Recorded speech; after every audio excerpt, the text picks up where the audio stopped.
So this week's question is, I recently found out that my long-term girlfriend and my best friend were sleeping together. She came out with the story, we broke up and she started seeing him. But then she realized that she didn't love him and we got back together. But there's very little trust now. I love her with all my heart and she gave me lots of explanations about why it happened. I just don't know if we will ever be able to fix the relationship. Did I make the right choice to take her back, or do you think this will end in a disaster? Ooh, it's a tough one. My first knee-jerk reaction is probably a disaster. There's so many elements here, but your best friend and your best friend and your girlfriend. I wonder what happened to him. My other thing is that mistakes happen. Okay, so mistakes happen and people slip up. And I know I am often in the dog box when I say this, but I have to go like, what kind of cheating was it? Was it they got drunk and happened to fall on top of each other once? Or was it a sustained long-term affair where there was constant lying and backstabbing? And because there are two different aspects to consider there for me, because I feel like there's a lot more excusable and like, oh my God, this one time something terrible happened and I'm so sorry and I fess up and I have feelings for him, as opposed to a long-term lie, which long-term affairs tend to have. And so it sounds like it might have been a long-term affair to match their long-term relationship, since she thought that she might love him, and so she left you and now she's with the ex or with your boyfriend. And so my other question is, why would you take her back after that?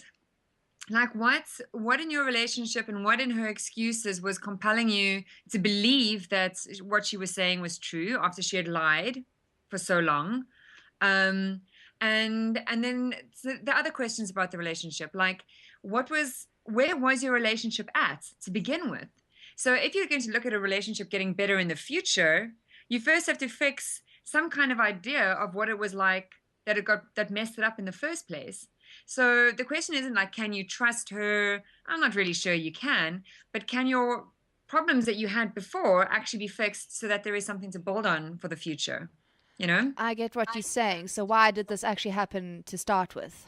How did it get here? Like, how are you with someone that you're not communicating with properly, that you're not open with enough? What are your expectations? Where are they falling short? How are you how are you not communicating to the point that your partner can sustain a long-term affair on the side with your best friend? So it's kind of like a double whammy, stab in the back.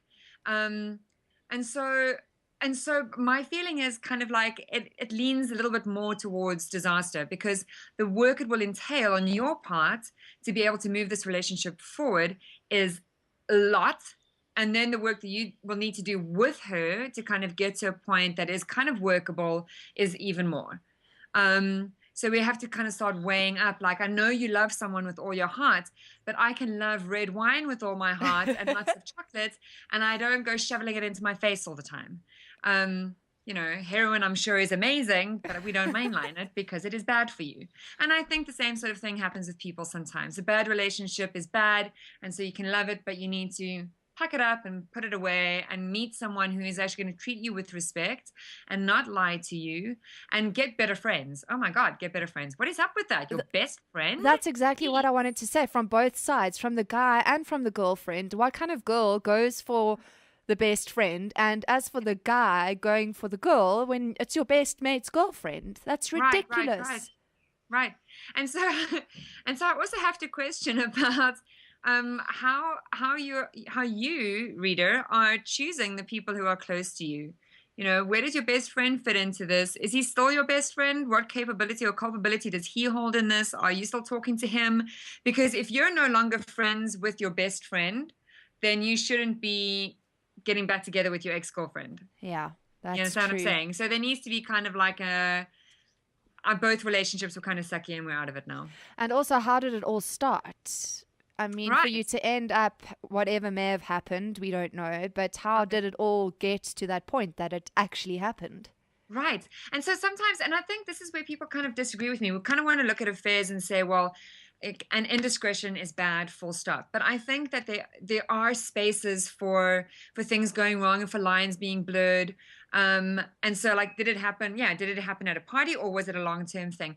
And then the other question that I think is also interesting is your relationship model correct? Like, a lot of people just assume that if you're going to be in a long-term relationship, that it needs to be monogamous and that everybody can actually be monogamous. And I think that there are some people who actually just are not set out to be monogamous. They can't actually be it. And so they find themselves flirting a lot or sleeping around a lot and lying a lot because of it, because they actually are just not cut out to be faithful. Yeah, that's very true. And it's very easy for us to be like, those are the baddies. The people who cheat and lie, they're the baddies.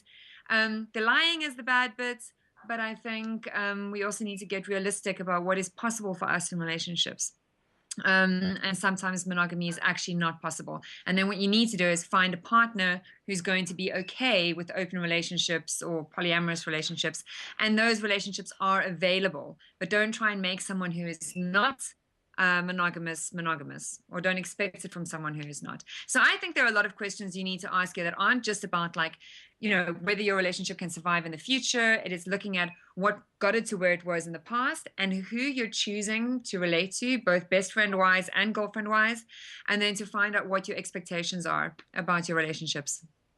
Oh my goodness. Thank goodness for you. Thank goodness for you. Have you had anybody ever cheat on you, Daisy? No, well, I've pretty much only had one boyfriend. Now you're going to laugh. No. I won't laugh. How long? But you guys are engaged now, yeah? Yeah, we're engaged. We've been together for 8 years, so it's a long time. Yeah, but he's not a cheater, thank goodness for me. But what would happen if he did? Where would your line be? Like, one little indiscretion? Would an indiscretion be a problem? I spoke to someone about this because my fiance just went on a bachelor's trip to the States. And yeah, they were in Vegas and they were all over the place. And I don't know, I just trust him enough to think that he wouldn't. But Sasha and Ian ripped me off the other day saying that kissing isn't cheating, because to me kissing is cheating because that's where it all starts. And so I said, I don't know, maybe if there was a kiss I would be fine with it, but anything more, that would be it. I think I'd lose my mind. I think that's an incredibly interesting point to raise, because we also don't have the conversations around what are acceptable boundaries. So what does cheating constitute? Like, what constitutes cheating for you? Is it kissing? Is it oral sex? Is it sex? Is it penetrative sex? Is it just flirting? Is it like online emotional cheating? I think new couples need to have these conversations as well. So not just the monogamous conversation, if that's something for you, but also like what you would consider to be bad behavior, what would make you feel bad, and then to kind of compromise a bit, Yeah, it's very true. If you could. Very true, because I'm very straightforward. So to me, a kiss is a cheat. I would be like, Jakey. Get out. Exactly. But it's a very, because we had this discussion, and to me, I was like, no, that is cheating. And they said, Daisy, come, get with the times. Anyway, I'm fairly flexible with a lot of stuff, and I'd be like, yeah, a kiss is a kiss, because I've been very indiscriminate when it comes to kissing. Like, I will kiss anything. And so I had a boyfriend in the past where I was like, yeah, and then I kissed this guy at a party, and his whole face just dropped, and he was like, I'm sorry, in what world is that normal to tell me this? And I was like, oh, click, we haven't had the conversation. Oh, that's brilliant. Maybe, but I think that might be changing for me a bit now. Yeah, maybe that's something we actually need to chat about on the Dot Spot. What is cheating? Right. That's a great, maybe we can pick that up next week. Like, what actually constitutes it and how you decide what works for you and doesn't. That'll be awesome. GearsOnBalls.co.za. Gears on Balls with Sasha Martinenko and Daisy Fensham.